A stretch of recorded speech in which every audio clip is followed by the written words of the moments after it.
얘는 시끄러운 일이 많다. 그때 다 그래 안 좋게 컸어요? 안녕하세요, 선생님. 네, 안녕하세요. 네, 오늘의 콘텐츠는 배우자 복이 없으면 자식 복도 없을까? 이 주제로 찾아왔습니다. 배우자 복이 없으면 자식 복도 없을까? 참 어려운 주제인데, 근데 이걸 얘기할게요. 배우자가 복이 없다는 거는 난 그게 궁금해. 결혼을 하시기 전에 점을 받든가 아니면은 타로라도 한번 받든가 뭐 해봤는지. 궁합이 맞는 분이 있고 안 맞는 분이 있어요. 저 연애 시절 때는 좋을 때도 있어. 속궁합이든 겉궁합이 좋을 수도 있어. 근데 나는 그래. 겉궁합은 좋을 수 있어도 속궁합이 제일 중요하다. 성적으로 이런 거 아니다. 부부 사이는 그래요. 결혼을 하게 되면은 배우자 사이에서 그렇게 사이가 안 좋다. 남편이 제 할 일을 제대로 못한다. 그리고 와이프가 제 할 일을 제대로 못한다. 솔직히 말하면 궁합이 좀 안 좋다 그래요. 안 좋아도 얘들이 시끄러운 일이 많다. 뭐 할 때마다 그냥 밥 먹는 소리도 쩝쩝거리는 소리도 안 들리는 소리 들리게 되는 거고 그 모습도 보기가 싫은 거고. 근데 배우자가 둘이 사이가 안 좋다고 해서 자식 복이 없는 건 아니라고 봐요. 근데 그게 있어요. 아이들이 커가면서 엄마 아빠를 본단 말이야. 싸우면서도 잘 지내는 거 보면은 그래도 그거 보고 또 잘하잖아요. 근데 그대로 따라간 경우가 있어. 엄마 아빠가 조용조용 하거나 제 시간에 일해서 밥 주고 제 시간에 학교 보내고 자기 할 일을 하고 남편분도 마찬가지야. 그러면은 아이들도 그렇게 바라보고 따라가.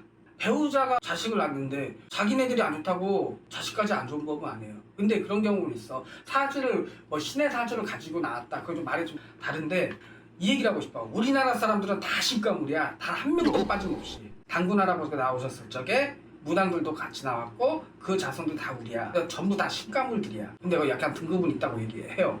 근데 뭐 이런 경우도 있다. 자, 엄마 아빠가 올바라 참 둘이 사이가 좋아, 금술이 좋아. 근데 자식이 시끄러운 애들이 있어. 범접하고 막 시끄럽고 막 그냥 사고 치고 공부도 못하고 막 그런 애들 있어. 학교 환경이거나 막 또 바뀌는 경우가 있어요. 또 사주상으로 또 좀 그런 애들이 있어. 그런 애들은 무당들은 명주를 빌어줘라 뭐 해라 그런 경우도 맞아요. 근데 굳이 배우자가 사이가 좋은데 자식이 나쁜 경우도 있고 나쁘다는 거는 그냥 그 장난기가 심하다, 시끄럽다 그렇게 얘기를 할게요. 엄마 아빠가 좀 시끄러운데 자식이 오히려 조용한 경우도 있어요. 그건 좋은 게 아니야.